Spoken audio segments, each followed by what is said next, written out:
స్థానిక పాస్టర్ గారికి కూడా ప్రత్యేకమైనటువంటి వందనాలు నేను తెలియజేస్తున్నాను. వారికి ఉన్నటువంటి భావాలను బట్టి ఆలోచన చేసినప్పుడు అది ప్రభువుకు ఉన్నటువంటి మనసు, తండ్రి అయిన దేవునికి ఉన్నటువంటి మనసు. ఎందుకు? వాక్యం తెలుసు కనుక. వాక్యాన్ని అభ్యసించి అనుసరించి ప్రవర్తిస్తూ జీవిస్తున్నటువంటి నాయకుడు, సేవకుడు కనుక ఆయనకు తెలుసు ఆ గొప్పతనం ఏంటో. కాబట్టి మనమందరం సహవాసం కలిగి, ఐక్యత కలిగి, మనం ఒకటిగా మనం ఉంటూ దేవుని ఒక కుటుంబముగా మనం పిలువబడుతూ ఒక సంఘముగా మనం క్రీస్తు శరీరముగా మనం ఉంటూ క్రీస్తు పరిచినటువంటి ఐక్యతలో, పరిశుద్ధాత్మ పరిచే ఐక్యతలో శ్రద్ధగా ఆ ఐక్యతను కాపాడుకోవచ్చు. మనం ఒకటిగా మనం ఆదివారం నాడు ఈస్టర్ డేలో మనం కూడుకుందామనే చక్కటి ప్రచారాన్ని, చక్కటి సందేశాన్ని చక్కగా కొన్ని విషయాలు అప్పటి నుంచే పంచుకుంటూ నాతో పంచుకోవడం జరిగింది. కాబట్టి సహవాసం కొరకు నేను పరిగెట్టి వచ్చాను. సహవాసం కొరకు మరి పాస్టర్ గారు కూడా మనం కలిసి మనం చేద్దాం అన్నప్పుడు నేను సంతోషిస్తున్నాను, నేను ఆనందిస్తున్నాను. వాడిని ఏమో కలిసి ఉండటం వల్ల ఆయనకున్నటువంటి అనుభవ జ్ఞానం నాకు కలుగుతుంది, మన అందరికీ కలుగుతుంది. ప్రభు చక్కగా మహిమపరచడానికి ఆస్కారం మనకు ఉంది. కాబట్టి ఈ సమయంలో చాలా విషయాలు చెప్పవలసి ఉంది, కానీ మనకు సమయం మనకు లేదు కనుక ఓపిక కలిగి ఉంటారా? ఓకే. కొన్ని సందర్భాలలో కొన్ని మాటలు మనం కొందరికి చాలా, ఎందుకంటే సమయాన్ని బట్టి నేను పాల్గొతాను. ఎందుకంటే సమయాన్ని వృధా చేయడం నాకు ఇష్టం ఉండదు కనుక విలువైన సమయాన్ని మనం చేజార్చుకోకూడదు. దాన్ని సద్వినియోగం చేసుకోవాలి, కాపాడుకోవాలి, దాన్ని భద్రపరచుకోవాలి. సమయోచితమైనటువంటి జ్ఞాన సంగతులను మనం ఆలోచించడానికి మనం ప్రయత్నం మనం చేయాలి. మరి ఖచ్చితంగా ఒక విషయాన్ని నేను చెప్తాను తల్లి, ఆ తర్వాత ప్రార్థన చేసి మిగతా కార్యక్రమంలోనికి మనం వెళ్ళిపోదాం. ఎక్కడైనా దేవుని పిల్లలు అన్నప్పుడు క్రీస్తు ద్వారా ప్రత్యేక లోకం నుంచి వేరు చేయబడిన తర్వాత క్రీస్తు సంఘంగా మనం పిలువబడుతున్నాం. మనం క్రీస్తు శరీరాలలో అవయవాలుగా మనం పిలువబడుతున్నాం. మనం ఎలా ఉండాలి? ఇద్దరు చంద్రబాబు గుర్తుగా ఉండాలా? వద్దు, ఒకటిగా ఉండాలి. ఏక మనసు, ఏకభావము, ఏక తాత్పర్యం కలిగి మనం ఉండాలి, అంతే కదా? కాబట్టి దైవజనులు ఎలా మమ్మల్ని నడిపిస్తే ఆ విధంగా మనం నడిపింపబడితేనే మన రక్షణలోనికి మనం వెళ్ళగలం. కాపరి గారు మేకలను లేదా ఎడ్లను ఎలాగైతే మేపుతున్నాడో, ఎలాగైతే మళ్ళిస్తున్నాడో, ఆయన నడిపింపును బట్టి నడవగలిగితేనే కాపరి గారు ఏం చేయగలడు? మందను కాపాడుకోగలడు కదా, రక్షించగలడు కదా. మరి ఎంత మళ్ళించిన మళ్ళీ గొర్రెలు ఏమైపోతాయి? చివరికి తోడళ్లకు, క్రూర మృగాలకు ఏమైపోతాయి? ఆహారం అయిపోతాయి. అవి వాటిని పట్టుకొని భక్షిస్తాయి అన్నమాట. చీల్చి చెండాడి తమ ఆకలిని తీర్చుకుంటాయి. అలాంటి ప్రమాదం ఉంది కనుక ఆరాధన విషయంలో ఖచ్చితంగా మనం 10 గంటలకి రాగలిగితే, మీరు ఎలా రెడీ అవుతారో తెలియదు. మీ ఎనర్జీస్ పనికి మీరు వెళ్ళాలనుకుంటే మీరు ముందుగానే సిద్ధపడతారా లేదా? మన సొంత పనుల గురించి మనం ముందుగానే ఒక 5-10 నిమిషాలు ముందుగానే మనం సిద్ధపడి కలిగిన మనం ప్రభు పనిలోనికి వచ్చేసరికి మాత్రం ఎందుకు ఇన్ని లక్ష్యాలు, ఎందుకు ఇంత అవహేళన మనకు? మరి ఉట్టివరకు ప్రభు రాజ్యంలో మనం వెళ్ళిపోగలము? వెళ్ళలేము. కాబట్టి ప్రతి ఒక్కరు కూడా ప్రభు, ఎందుకంటే దేవుని సన్నిధిలో త్వరపడి రావడానికి ప్రయత్నం చేయాలి. సమయాన్ని విలువ ఇవ్వాలి. దేవుని పని చేయవలసిన సమయం ఇది. సేవకుడు పాస్టర్ గారు నాకు కేటాయించిన సమయం, నేను వెళ్ళిపోవాలి, చేరిపోవాలి. ఒక 5 నిమిషాల 10 నిమిషాలు లేకపోతే అరగంట ముందున అది మీ జాగ్రత్త. అది భక్తి అన్నమాట, భక్తి అది. కాబట్టి మరి ఎక్కడైనా కానీ ఇలాంటి నిర్లక్ష్యాలు మనకు కనిపిస్తూనే ఉన్నాయి. సేవకుడిని ప్రోత్సహించడం అంటే సేవకుడిని ఏం చేయాలి? ప్రోత్సహించాలి, సహకరించాలి. సహకరించడం అంటే సేవకుడు చెప్పినటువంటి సమయానికి నువ్వు రాగలిగితే ఆయన్ని ప్రోత్సహించినట్టు, నన్ను ప్రోత్సహించినట్టు. నా మాట వినకపోతే, నా మాట ఉల్లంఘిస్తే, నా మాట కాదంటే, నా మాట తిరుగుబాటు చేయడం అంటే అదే. మీరు రాకపోవడం, అది చేయకపోవడం, అది సమయానికి ఖచ్చితంగా మన హాజరు కాకపోవడం, తిరుగుబాటు చేయడం అది. అందుకే దేవుడు బాధపడతాను. నా పిల్లలను పెంచాను, చాలా గొప్పగా చేసాను, పెళ్లి చేసిన పెంచాను. అవునా? యెషయా గ్రంథం 1వ అధ్యాయంలో తండ్రికి ఉన్నటువంటి బాధ, ఆకాశం ఆలకించు, భూమి చెవికు నేను చెప్తాను, నా బాధ నేను వివరిస్తాను. నా పిల్లలను, నా గర్భవాసులను నేను పెంచాను, గొప్పవరకు నేను చేస్తే చివరికి నా మీద తిరుగుబాటు చేస్తున్నారు. అంటే కరపట్టుకుని కాదు, ఆయన మాట వినకపోవడమే. తండ్రి గారు చెప్పినటువంటి మాటలను మనం ప్రవర్తించకపోవడం, ఆయన చెప్పిన మాటలకు మనం విద్యత చూపించకపోవడమే తిరుగుబాటు చేయడం అంటే, రిప్లై ప్రశ్నించటం. కాబట్టి అలా కాకుండా మన క్రమముగా మరి పరలోక రాజ్యంలో మనం స్వతంత్రించుకోవాలంటే భర్తలమ్మ చక్కటి విషయాలు మరి చెప్పి తనకిచ్చినటువంటి సమయ వ్యవధిలో ఆయన అనేకమైన సంగతులు తెలియజేశారు. కానీ చాలా చెప్పవలసిన సంగతులు ఉన్నా నేను తొందరగా నేను పోయి కొన్ని మాటలు మీతో పంచుకొని ప్రభుని అందరం కలిసి మహిమపరచాలని ఆశపడుతున్నాం. ఈరోజు మనం ఎందుకు కూడుకున్నాం అనుదినం ఆదివారం మనం కూడుకోవడమే కాకుండా మరి 2 రకాలుగా కలయిక దినం ఇది, అంతేనా? ఇది చాలా అదృష్టమైనటువంటి సమయం, దినం. ఎప్పుడు ఆదివారం మనం కూర్చుంటూనే ఉంటాం, కానీ ఈస్టర్ డే రాదు.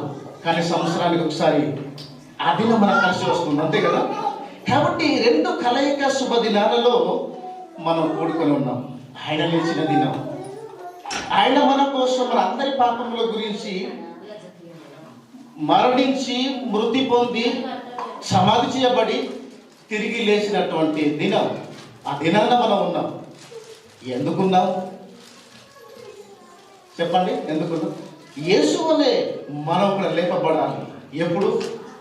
ఆయన వచ్చాక నువ్వు మరణించి ఉన్నా, నువ్వు బ్రతికి ఉన్నా, ఆయన వచ్చేంత వరకు నువ్వు వేచి చూడాలి. ఆయన వచ్చేసరికి కడబూర మ్రోగగానే శబ్దం విన ప్రతి ఒక్కరు క్రీస్తు నందు నుండి ధరించిన వారందరూ కూడా ఏమైపోతారు? ఎత్తబడతారు, లేపబడతారు. అక్షయక్తులను ధరించుకొని అక్షయమైనటువంటి ఆ మహాలోకానికి అక్షయమైన దేహమే స్వాతంత్రించుకుంటుంది.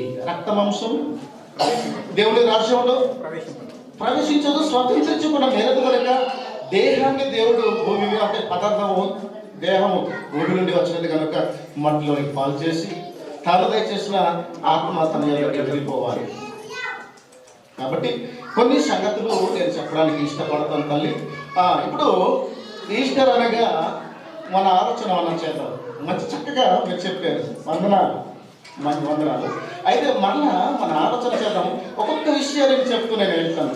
ఒక్కొక్క విషయాన్ని, ఈ అనుభవం మీకున్నా, మీ అనుభవంలో నేను తక్కువడైనా కాస్త మనం ఆలోచిస్తే ఒక విశ్వాసం అనేది కలుగుతుంది వినటం వలన. అంతేనా? ఒక సమాచారాన్ని అందించడం వల్ల వినేవారికి ఏం కలుగుతుంది అంటున్నారు? కేవలం విశ్వాసం అనేది మనకు వస్తుంది. కాబట్టి మీరు ప్రతి ఒక్కరు సమాధానం ఇస్తూ, నాకు కొంచెం ప్రోత్సహిస్తూ, చక్కగా ఉన్నతమైన ఒక ఆలోచనలోనికి ప్రభువు మనం నడిపించాలని ఆశపడుతూ ఉన్నాం. ఈస్టర్ అనేది ఎలా వచ్చింది? ఈస్టర్ అనేది ఎలా వచ్చింది అనే ఆలోచన మనం చేసినప్పుడు ఒకసారి ఈస్టర్ అంటే ఏంటి ఒకసారి మనం ఆలోచన చేద్దాం. ఈస్టర్ ఎలా వచ్చింది? ఈస్టర్లో అనగానేమి ఒక ప్రశ్న వేసుకొని మన కిందికి మనం వెళ్ళిపోతాం. మూలాల్లోనికి మనం వెళ్ళిపోయి కొన్ని విషయాలు మన ఆలోచన చేసేసరికి కొన్ని సంగతులు మనకు ఆ భాషల నుంచి మనకు పదజాలలో ప్రయోగింపబడినటువంటి తర్జుమా చేసినప్పుడు చేయబడినటువంటి పదజాలాలు ఎలా వచ్చింది, ఎలా మారుతూ వచ్చిందో కొన్ని సంగతులు మనకు అర్థం. నిద్రపోతున్నా తల్లి, నిద్రపోకండి. ఎప్పుడు శరీరం బలహీనత ఎవరికైనా, నాకైనా సరే, కానీ మీరు మెలకువ కలిగి ఉండాలి. ఎందులో? వాక్యంలో. వినే విషయంలో కానీ మీరు ఏది విని, తప్పు వినినా మీరే నేరస్తులు, నేను తప్పు చెప్పినా నేను నేరస్తులు, అంతేనా? కాబట్టి మీరు ఏమి వినుచున్నారో అది ఎంత జాగ్రత్త ఉంటే మనకేమైనా నిద్ర వస్తుందా? మన క్రీస్తు సైనికులుగా మనం ఉన్నప్పుడు, దుష్టుడు మనల్ని దాడి చేస్తున్నప్పుడు ఆ దాడి చేయకుండా మనం ఎంత జాగ్రత్తగా మనం ఉంటే సైనికుడు ఉంటాడు, నిద్రపోతుంటాడా? అది కదా. కాబట్టి అంత జాగ్రత్తగా ఉండాలి, పోరాడాలి. పరిశుద్ధులకు అప్పగింపబడినటువంటి బోధ నిమిత్తం, ఒకసారి అప్పగింపబడిన బోధ నిమిత్తం మీరు పోరాటం మీరు చేయాలి, విచారణ చేయాలి, పరిశోధన చేయాలి, జడ్జిమెంట్ చేసుకోవాలి వ్యక్తిగతంగా మీరు అందరూ కూడా. నేనైనా అంతేనా? పౌలు గారు, శీల గారు చెప్పిన సంగతులు వాక్య ప్రకారంగా అలాగే ఉన్నవో లేవో అని ఆ రోజుల్లో ప్రతిదినం మనం విని వారానికి ఒకసారి మన ధ్యానిస్తే చేస్తాం. లేదంటే లేదు రాసుకోవడం మనం రాసేసుకుంటాం మాస్టర్ గారు చెప్పేసరికి. నిజంగా చదువుకుంటారు నా పిల్లలు అనుకుంటారు మాస్టర్ గారు, కానీ మనం మర్చిపోతాం. మరి ధ్యాస ఎక్కడ అనుకుంటే మన పనులలో. మీరు మీ సొంత కార్యములను చూసుకొనుచున్నారే కానీ ఇతర కార్యములు అనగా యేసుక్రీస్తు కార్యములను మీకు చూడటం లేదు. ఆయన ఏం చేశాడు, ఆయన భక్తుడు ఏం పని చేశాడు, ఇప్పుడు నేను ఏం పని చేయాలి, ఆయన్ని చూస్తే నీకు తెలిసిపోతుంది దేవుని చిత్తం ఎలా నెరవేర్చాలో. కాబట్టి ఇప్పుడు చూద్దాం, ఎప్పుడు భాష నుండి మనకు పషా అనే పదం మనకు ప్రయోగించారు. హెబ్రీ భాష నుండి ఈ ఈస్టర్ అనే పదాన్ని గురించి మన వివరణ కోసం మన ముందు మూలలోకి మనం వెళ్ళిపోతాం. వెళ్ళిన తర్వాత ఈస్టర్ అనగా ఏమి అన్నప్పుడు మరి ఎప్పుడు భాష నుండి వచ్చింది పషా అనే పదం వచ్చింది. మరి గ్రీకులో ఇప్పుడు పాసోవర్ అనే పదానికి పదం అనేది లేదు. పాసోవర్ అనే పదానికి ఏం లేదు, పద ప్రయోగం లేదు, పదం లేదు అక్కడ. కనుక ఇక్కడ ఏమంటున్నారంటే పాసోవర్కు పస్కగా, పాసోవర్ను పదం లేదు కనుక ఖచ్చితంగా ఇది పస్కై ఉంటుంది, పస్కయే అని కింగ్ జేమ్స్ వెర్షన్లో అక్కడ అపుస్తక కార్యములో కొన్ని సందర్భాల్లో, అన్ని చోట్ల ఉండదు, కొన్ని చోట్ల మాత్రం పస్క అని ఉంది. పాసోవర్కు పస్క అనే పదజాలలో రాయబడ్డాయి. దాన్ని బట్టి మన మూలల్లో వెళ్ళేసరికి మన యూట్యూబ్లో మనం కొట్టి మనం పరిశీలన చేసేసరికి కొన్ని సందర్భాలు మనకు అర్థమవుతాయి. దానిని పాసోవర్ అనే పదానికి అర్థం లేదు, దానికి పదం లేదు కనుక ఇది ఖచ్చితంగా పస్కై అని చెప్పి పస్కగా తర్జుమలో దాన్ని ఏం చేశారు, మార్చారు. తర్జుమ చేసేవాళ్ళు మార్చారు. తర్వాత కొత్త నిబంధన గ్రీక్లో దానికి పదం లేదు కనుక కొత్త నిబంధన గ్రీక్లో నుంచి ట్రాన్స్లేట్ అయింది కనుక మరి ఆ పదానికి గ్రీకు భాష నుండి తర్జుమ చేయబడినప్పుడు పస్కగా దానిని అనువదించారు. కాబట్టి ఇంగ్లీషులో దాన్ని ఈస్టర్గా ఆంగ్లం అంటే ఇప్పుడు ఏంటి జర్మన్ అది ఆ భాషలో అది ఈస్టర్గా మనకు వచ్చింది. మరి ఈస్టర్ అనే పదం ఇంగ్లీష్ బైబిల్లో ఉంటుంది, తెలుగులో ఎందుకు ఉంటుంది అంతే కదా. ఏ భాషను బట్టి ఆ భాషాంతరంగా ఆ పదజాలలో ఆ బైబిల్లో ఆ వాక్యంలో అంటే ఆ పుస్తకాలలో ఉంటుంది ఏదైనా, అంతే కదా. కాబట్టి ఇప్పుడు ఏంటంటే ఇంగ్లీష్ భాష నుండి వచ్చింది ఈస్టర్ అనే పదం. ఈస్టర్ అనగా అర్థం ఏంటి, పస్కా. తెలుగులో ఇంకా మనం వెళ్తాం గ్రీక్ భాషలో పస్కగా దాన్ని మనం గుర్తిస్తున్నాం. ఈస్టర్ అనగానే ఇంగ్లీష్ వాడు లేదా ఈస్టర్ అన్నప్పుడు దానికి అర్థం ఏంటంటే గ్రీక్లో పస్కా అని మనకు అర్థం ఇస్తుంది. కాబట్టి ఈ పస్కా యూదుల పండుగ. పస్కా యూదులు ఆచరించేవారు, యూదుల పండుగ చేసేదే పస్కా అంతే కదా.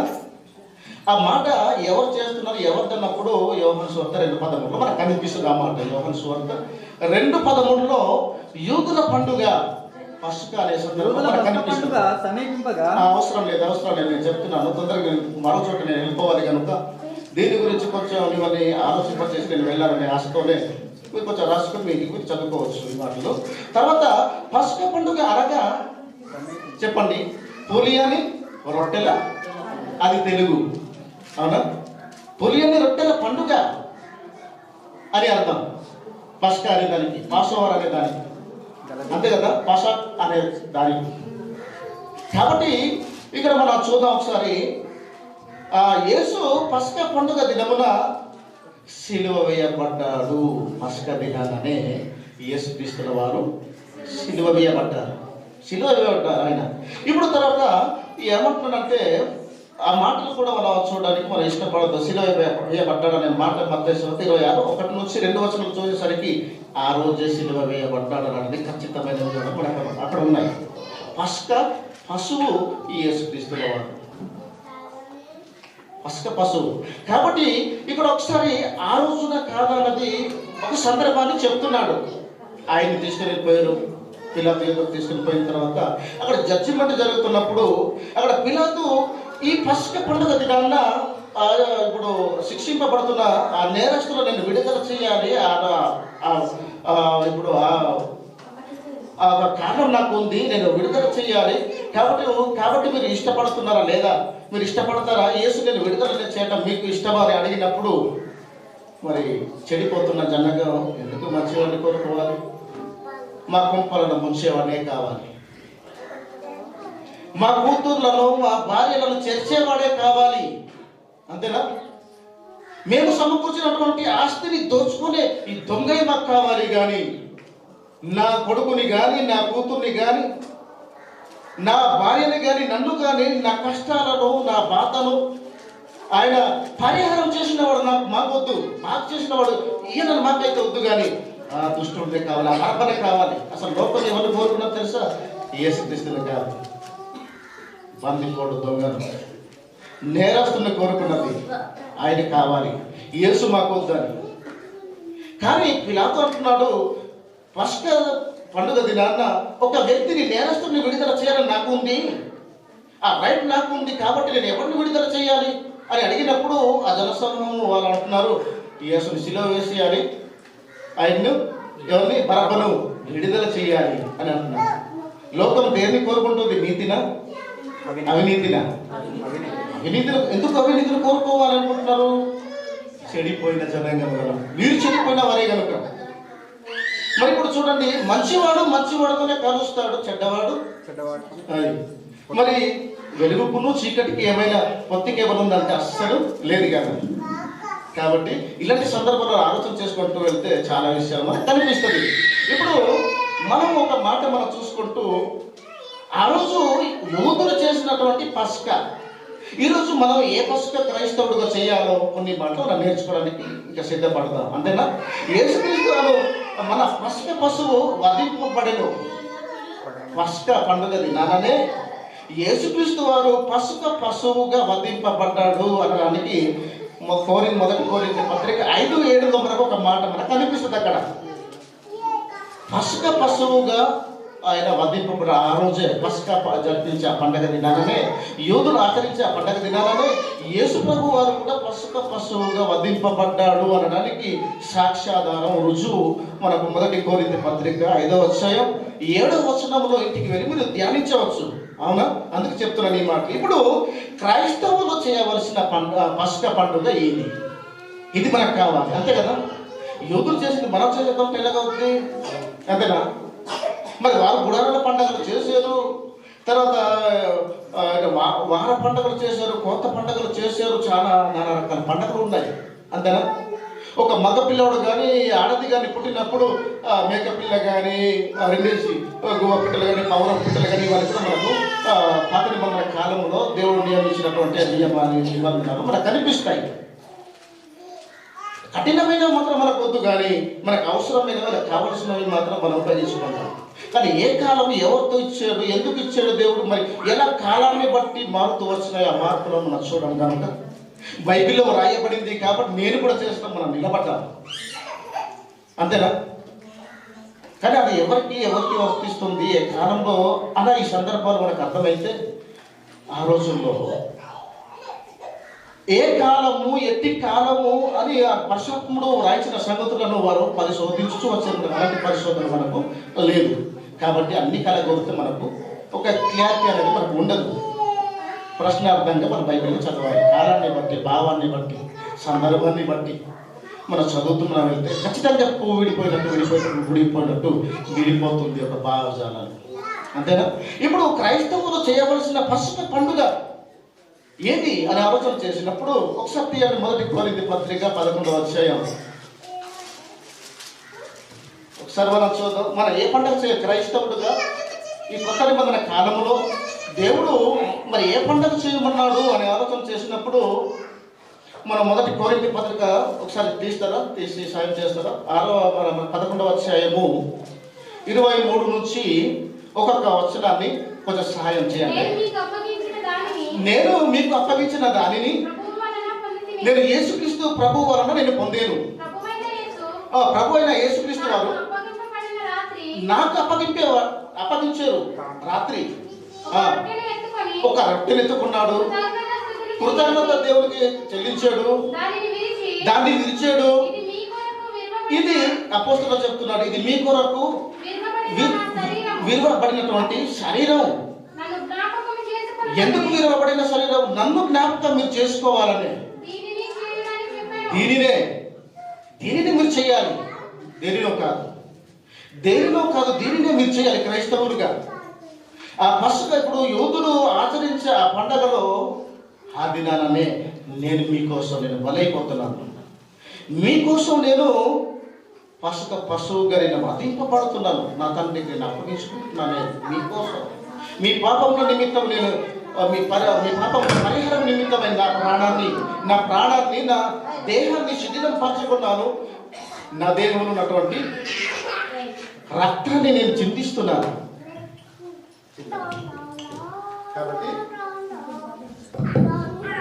కాబట్టి నేను వధింపబడుతున్నాను అంటున్నాడు. ఇప్పుడు ఎన్నో వచనమో చదవండి. ఆ ప్రకారమే భోజనమైనటువంటి పిన్నమాట ఆయన పాత్ర ఎత్తుకొని వల్ల ఈ పాత్ర నా రక్తం వలన నైన కొత్త నిబంధన, మీరు దీనిలోనిది త్రాగినప్పుడు ఎల్లా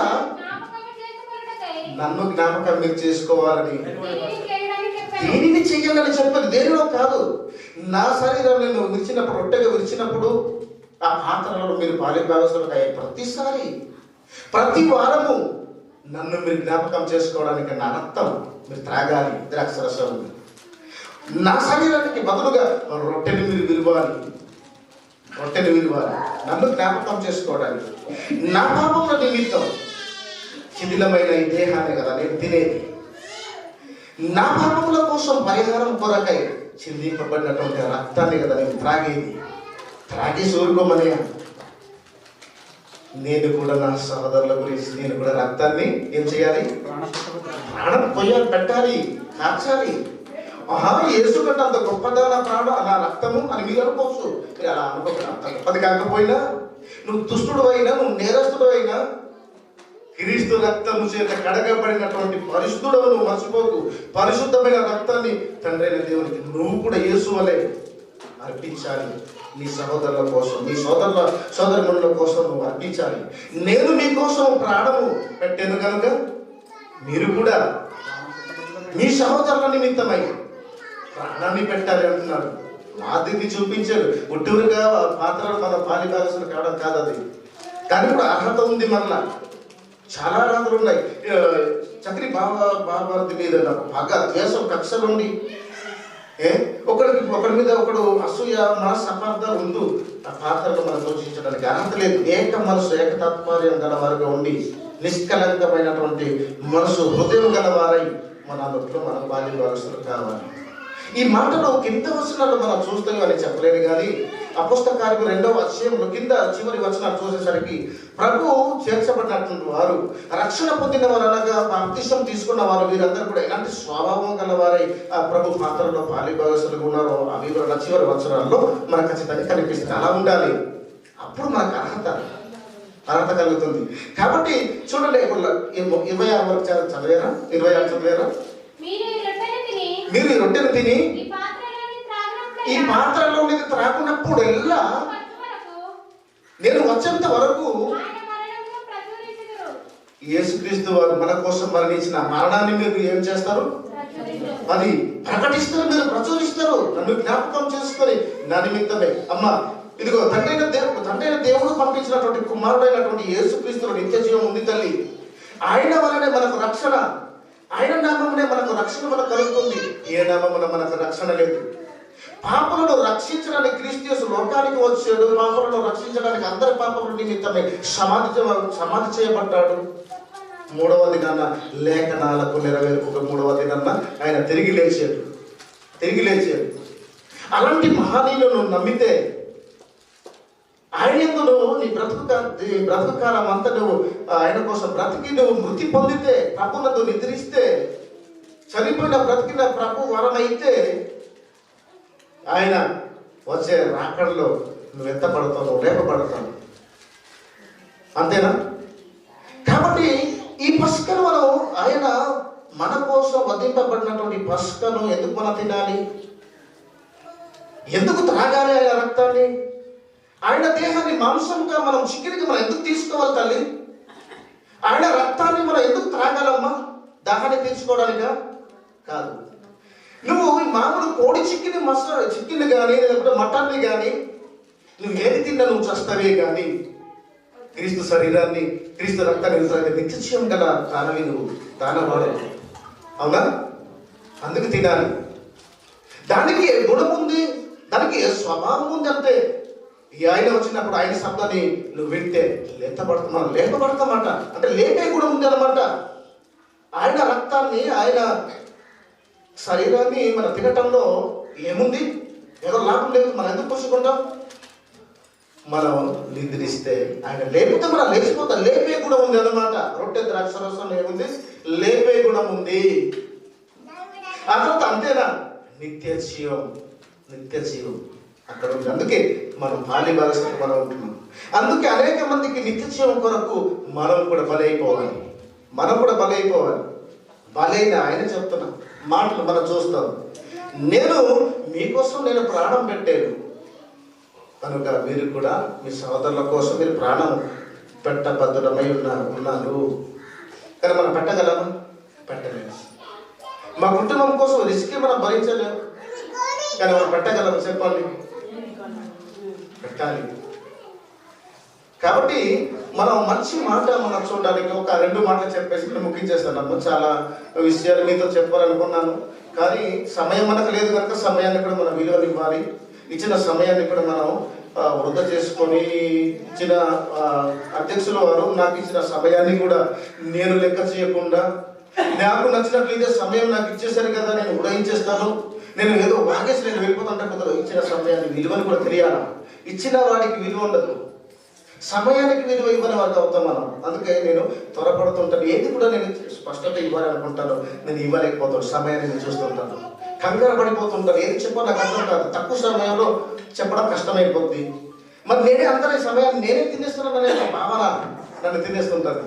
కనుక కొన్ని మాటలు మనం నేర్చుకుందాం. సరేనా అమ్మ? మిమ్మల్ని విడిచిపెట్టేస్తానమ్మా. ఒకసారి ప్రశ్నార్థంగా కొన్ని మాటలు మనం నేర్చుకో, ఒక 2 మాటలు మనం నేర్చుకోవడానికి ఇష్టపడదాం. ఏమమ్మా? సమయం మనకు 48 అంటే ఉంది మనకు. ఖచ్చితంగా 1 గంటల లోపల మిమ్మల్ని ముగించే ప్రయత్నంలోనే నేను ఉన్నాను. ఖచ్చితంగా నేను సెలవు తీసుకుంటాను తల్లి. జాగ్రత్తగా వినాలి, ఎందుకంటే వాక్యం కొంచెం మీకు అర్థం కాకపోవచ్చు. అంటే నాకు మాట్లాడడానికి కూడా ఫాస్ట్గా వెళ్ళకపోతే సమయం నాకు సరిపోదు. చాలా విషయాలు ఉన్నాయి, వాటిని ఆపేస్తాను. కొన్ని సంగతులు మాత్రం నేను చెప్తాను. కొంచెం మీ స్పీడ్లో ఉండండి, స్టడీగా మీరు ఉండండి, కొన్ని విషయాలు మీరు తెలుసుకోవాలి. ఆశపడుతున్నాను. అలాగే ఇప్పుడు ఒక మాట నేను ఆలోచన చేస్తాను. మీకు ఒక ప్రశ్నార్థంగా ఒక విషయాన్ని నేను తీసుకెళ్ళడానికి ప్రయత్నం చేస్తాను. యేసు ఎందుకు అర్పింపబడి మృతి పొంది సమాధి చేయబడేను? చెప్పండమ్మా. యేసుక్రీస్తుల వారు మృతి పొంది సమాధి చేయబడి ఏమన్నాను? అర్పింపబడి మృతి పొంది సమాధి చేయబడి. ఎందుకు సమాధి చేయబడ్డాడు? ఎందుకు అర్పింపబడ్డాడు? ఎందుకు చనిపోయాడు? అది మన పాపముల నిమిత్తమై ఆయన మృతి పొందేడు, సమాధిలోనికి వెళ్ళిపోయాడు. చూసారా? మమ్మల్ని బ్రతికించడం కోసమా? మరి నేను నా సోదరుల కోసం నేను ఎందుకమ్మా ఆ రిస్క్ ఎందుకు నేను భరించుకోవాలి? మనమైతే నా ప్రాణాన్ని నేను దక్కించుకుంటానే. ఒకవేళ నువ్వు దక్కించుకుంటే దాన్ని పోగొట్టుకుంటావు నైనా అంటున్నాను. శాశ్వతమైన ఆ మహాలోకాన్ని నువ్వు తప్పించుకుంటావు, మిస్ అయిపోతావు. చూసారా? మన ప్రాణం నువ్వు దక్కించుకోవాలనుకుంటే నువ్వు సువార్త చేస్తే నీ సోదరులను కాపాడడం కోసం నువ్వు వెళ్తున్నావు. లేదు సువార్త చేస్తే మనకు శ్రమలే కానీ సుఖ సంతోషాలు క్రైస్తవుడికి ఎక్కడ చూసిన ప్రకటన. ఇప్పుడు మన ప్రకటన గ్రంథం వరకు మనం ఎక్కడ చూసిన మనకు ప్రవక్తల గ్రంథాల నుంచి మనం చూసేసరికి ప్రవక్తలు కానీ, అపొస్తలులు కానీ, ప్రారంభ సంఘము కానీ, యేసుక్రీస్తు కానీ ఎవరు కూడా సుఖ జీవితాలు పొందుకోలేదు. కానీ ఈరోజు క్రైస్తవుడు ఆయన సుఖాన్ని అనుభవిస్తున్నారు. ఆ రోజు వారు కష్టాన్ని అనుభవించారు. ఆ రోజు శ్రమలు అనుభవించారు, మహాశ్రమలు. ఎలాంటి క్వాలిటీస్ తెలుసా? అగ్ని వంటి మహాశ్రమలు అంటాడు. మరి ఆ క్వాలిటీస్ ఏంటో తెలుసా? మీకు తెలుసు కదా. ఎబ్రీ పత్రిక 13 అధ్యాయం చక్రి గారు బ్రతికి ఉంటే రంపాలతో కోసారు. చూసారా? బ్రతికుంటే కనుక గొడవ చేశారు. చూసారా? రాళ్ళతో కొట్టేశారు. మరి నొప్పి అయ్యారా? ఉమ్మి వేయబడ్డారు. ముళ్ళ కిరీటం. తప్పుడు ఆలోచన వలన ఆయన నీ కోసం ముళ్ళ కిరీటం. నీ భార్యతో నువ్వు పడుకోకుండా మరొక భార్యతో నువ్వు పడుకోవడం వల్ల నీ మోసాలు చేయడం వలన వాళ్ళేమో పోటు. అర్థమవుతుందా? భార్య భర్తల పాల్పు నిష్కలంకం అయితే మైనది అని దేవుడు అంటే కలంకం తెచ్చిపెడుతున్నావు కనుక వాళ్ళేమో పోటు. ప్రతిదానికి ఒక గుర్తుకు ఒక సందర్భం, దానికి ఒక భావం ఉంది, దానికి ఒక అర్థం అనేది ఉంది. అవునా? కాబట్టి మరి యేసుక్రీస్తు ఎంత మన కోసం శ్రమించాడు, ఎంత కష్టపడ్డాడు, ఎంత శ్రమించి సంఘమును ఆయన సంపాదించుకున్నాడు. తన స్వరక్తం ఇచ్చి మరలా, అవునా, తన స్వరక్తం ఇచ్చి సంపాదించినటువంటి తన సంఘం, అది తనది, క్రీస్తు సంఘం. అవునా, సంఘము కోసము ఎవరిని శ్రమించాడు, ఎవరిని రక్తం కార్చాడు, ఎవడండి ఆయన కోసం ప్రాణం పెట్టాడు, ఎవడండి సమాధిలోనికి వెళ్ళాడు, సంఘం కొరకు, సంఘం వెనుకల ఉన్నటువంటి శ్రమ ఎవరిది? క్రీస్తుది. ఆయన సంఘం, ఆయన శరీరం. లూథరన్ది కాదు, ఆర్సియంది కాదు, హెబ్రోనుది కాదు. ఇలాంటి కర్మీలు అని రకరకాలని పెంతుకొస్తని పండగల పేర్లు, రోయల పేర్లు, అవి రక్తం కార్చలేదు. ఆయన డ్రెస్ కావాలి, ఆయన భర్త సంఘానికి. మరి భర్త అంటే అర్థం ఏంటి? భర్త అంటే భార్యను ఎత్తుకుని పోయేవాడు, లేపబడేవాడని. మరి భార్య అనగా లేపుకుని తీసుకుని పోతే పోయేది, ఎత్తుకునేవాడు, లేపబడేది, లేపుకుని పోయేది అన్నమాట, లేచిపోయేది. భార్య అనగా అర్థం ఏంటి? లేచిపోయేది. దాంతో పోల్చాడు. యేసుక్రీస్తు ప్రభువారు రెండవ రాకడలో ఈ లోకానికి వచ్చినప్పుడు తన స్వరక్తం నుంచి సంపాదించినటువంటి తన సంఘాన్ని, తండ్రి అయిన దేవునికి రాజ్యాన్ని అప్పగించడానికి వచ్చినప్పుడు సంఘం ఎత్తబడుతుంది. భార్య అండి, దానికి సూచనగా తన యొక్క భావాన్ని మనం తీసుకోవాలి. కానీ భార్య అంటే ఓని నీకు భార్య, భర్తయ్యే, ఓకే, మరి మాకు ఏమన్నా అర్థమవుతుందా? ఈ పిచ్చి పిచ్చి మాటలు, పిచ్చి పిచ్చి భావజాలను మనం ప్రయోగిస్తే కంపై వద్ది అర్థమవుతుంది. బాగా నేర్చుకోవాలి, నేనైనా వాళ్ళందరం కూడా. అంతేనా? పోనీ మీకు పోనీ లోకపరంగా, ఈ శరీర పరంగా మనం ఒక భర్త అనుకుందాం, మీకు బాగానే ఉంది. మరి మా సంగతి ఏంటి? మేము కూడా సంఘస్థులే కదా, మేము కూడా భర్త అంటే ఎలా భర్త అవుతుంది మాకు? అవును, అది కాదు, అధికారాన్ని సూచిస్తుంది. ఆయన సంరక్షకుడు, పోషకుడు, ఒక నాయకుడుగా సూచిస్తుంది భర్త అనేసరికి. ఎత్తపడేది, లేపుకుని పోయేవాడు భర్త అనేసరికి. ఆయనది సంఘం, ఆయన లేపుకుని పోతాడు. లూథరన్ కాదు, ఆలస్యం కాదు, తండ్రి దేవునికి అప్పగించేది ఆయనే. ఆయన అడ్రస్ ఉండాలి. ఆయన అడ్రస్ లేకపోతే పరలోకానికి గడవరు. నేనే మార్గం అంటున్నాడు, నేనే సత్యం అంటున్నాడు, నేనే నిజం, నేనే పరలోకానికి మార్గం, నేనే మీ జీవానికి జీవమైన వాడిని, నేనే. లూథరనా, ఆర్సియమా, చాలా సంఘాలు ఉన్నాయి కదండి. అవి రక్తం ఖర్చయ్యా. ఎందుకు ఆ పేరు పెట్టుకుంటాం? మనుషుల కల్పితమైనటువంటి పేర్లు. ఈ సందర్భం వచ్చింది కనుక నేను చెప్తున్నాను. నేను నా మీకు అర్థం కావడానికి ఒక సందర్భాన్ని చెప్తాను. మిమ్మల్ని విడిచిపెట్టేస్తానమ్మా. ఈ చివరి ఈ మాట మీకు అర్థం కావడానికి నేను ఇంకా క్లోజ్ చేసేస్తున్నాను. నేను నా భార్యను ప్రేమించి నా భార్యను నేను తాడు కట్టాను కనుక నాకేమవుతుంది? నా భార్య తాడు కట్టినందుకు భార్య అవుతుంది. అంతేనా? మరి ఎవరికి భార్య ఏంటి? యేసుక్రీస్తు వారు సంఘం కొరకు రక్తం కాస్తే ఆయన పేరు లేనిది ఎవరో పేరు ఎందుకయ్యా? అర్థం కాక నాకు తెలియక నేను అడుగుతున్నాను. ఆయన శ్రమించినది సంఘం. నువ్వు ఏ పేరు పెట్టుకున్నా క్రీస్తు సంఘమే. బైబిల్ ఎక్కడ చూసిన ఈ సంఘం, ఆ సంఘం లేదు. క్రీస్తు సంఘం అన్నీ మీ అందరికీ వందనాలు. వందనాలు తల్లి, వందనాలు చెల్లె, వందనాలు అక్క, వందనాలు అన్న అందున్నాయి. క్రీస్తు సంఘాలు అవి అన్ని. ఇప్పుడు అనేక రకాల సంఘాలు. అలాగని మీరు అర్థం మీరు చేసుకోకండి. మీరు ఏ సంఘం ఏ పేరు పెట్టుకున్నా క్రీస్తుదే. కానీ క్రీస్తు అడ్రస్ అయితే ఇంకా మంచిగా ఉంటుంది, మంచిది. కాబట్టి క్రీస్తు సంఘం అన్నీ కూడా వందనాలు చేస్తున్నాయి. కాబట్టి క్రీస్తు మన కోసం ఎన్ని పడ్డాడు, ఎన్ని కష్టాలు, అవమానాలు ఆయన పొందుకున్నాడు. కనుక మా కోసము పస్క పశువుగా ఆయన వర్తింపబడ్డాడు. వర్తింపబడినటువంటి ఆయన దేహాన్ని, ఆయన రక్తాన్ని మన కోసం కాల్చినటువంటి ముళ్ళ కిరీటం వేసారు. రక్తం కారింది. 40 కోట్ల దెబ్బలు కొట్టారు. రక్తం కారింది. నీ కోసం, నా కోసం, వాళ్ళందరి కోసం. తర్వాత చేతులకు మేకులు, గాయం శిథిలమైపోతుంది దేహం అంతా. కాళ్ళకు శీలలు, రక్తం కారిపోతుంది. చూసారా? ఎన్ని శ్రమలు, ఎన్ని బాధలు, ఎన్ని అవమానాలు మన కోసం అనుభవించారు ఆయన. అనుభవించి మనం చేసినటువంటి ప్రతి పాపానికి పరిహరించి ఆయన 3వ దినాన ఆయన తిరిగి లేచాడు, సమాధిలోనికి వెళ్ళిపోయాడు. అంటే తండ్రి అయిన దేవుడు అంత గొప్పగా ప్రేమించాడా? తన ప్రియ కుమారుడు అయినటువంటి యేసుక్రీస్తు కంటే ప్రపంచంలో అంత గొప్పగా ప్రేమించాలని అనుకుంటే ఖచ్చితంగా గొప్పగానే దేవుడు తండ్రి ప్రేమించడం మమ్మల్ని.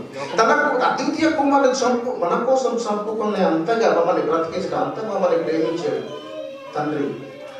ఆయన చంపుకున్నాడు, మమ్మల్ని బ్రతికించుకున్నాడు. మమ్మల్ని బ్రతికించుకోవడానికి ఆయన చేయిని విడిచిపెట్టేసాడు, మా చేయిని పట్టుకున్నాడు. అర్థమవుతుందమ్మా? కనుక చక్కగా మరి ఈరోజు మరి ఈస్టర్ డేగా ఈరోజు మనం కూడుకోవడం, రెండు సంఘాలుగా కలయికగా మనం ఉండటం అనేది చాలా అదృష్టం, చాలా సంతోషం. ఒక దేవుని కుటుంబంకి ఏ కలభేదం లేకుండా, ఏ దుర్భాష కానీ మన ఆలోచనలు కానీ మన హృదయంలో లేకుండా స్వచ్ఛమైన మనస్తత్వం కలిగి నేను దైవజన్మతో నేను కలిసి ఉండాలని ఆశపడుతుంటాను. అనుభవం గలవారు ఆయన. అలాంటి వారితో ఉంటే ఆయనకున్నటువంటి అనుభవం దేవుడు నాకు ఇస్తాడు. కనుక బుద్ధిమంతుడైతే అనుభవం గల వారితో ఉంటాడు. ఉంటే ఆయనకున్నటువంటి గొప్ప జ్ఞానము ఆయనకు వస్తుంది. అందుకే నేను ఇష్టపడతాను. చక్కగా ప్రతిరోజు కష్టపడుతుంటాడు. ప్రతిరోజు మీకోసమే అమ్మా. మీరు మీకోసం పని చేస్తుంటారే కానీ సేవకుల కోసం మీరు ఆలోచన మీరు చేయరు. కానీ పరలోక రాజ్య నిత్య మీరిచ్చేది ఎంత అల్పమైనది, స్వల్పమైన బ్రతుకు కోసం మీరిచ్చేది పొంతే ఏమమ్మా. మీరు సుమారుగా పాస్టర్ గారు నన్ను మేపుతున్నందుకు నేను మేపవలసినటువంటి బాధ్యత ఆయన బ్రతుకుంటేనే కదా నాకు నిత్య జీవము నన్ను పెంచేది, నన్ను నడిపించేది అనే మీకు ఒక బరువు బాధ్యతలు మీకు ఉండాలి. సంఘానికి ఉన్నప్పుడు నేను ఒక 500 నేను సంపాదించినప్పుడు ఇది సేవకుడికి నేను ఒక 50 రూపాయలతో లేదంటే 20 రూపాయలతో ఏదో కూరగాయలు నేను తీసుకుని వచ్చాను కదా. ఇది సంఘము పాస్టర్ గారిని ఎవరైనా మాకు ఇవ్వాలని కాదమ్మా. ఎక్కడ లేనప్పుడు సంఘాన్ని చూసుకోవాల్సిన బాధ్యత. మనం ఇచ్చేది చాలా చిన్నదే, కానీ ఆయన ఇచ్చేది, ఆయనలో నుంచి మనం తినేది నిత్య జీవం. దీనికి దానికి టాలి చేస్తే దీని సాటి వస్తుందా?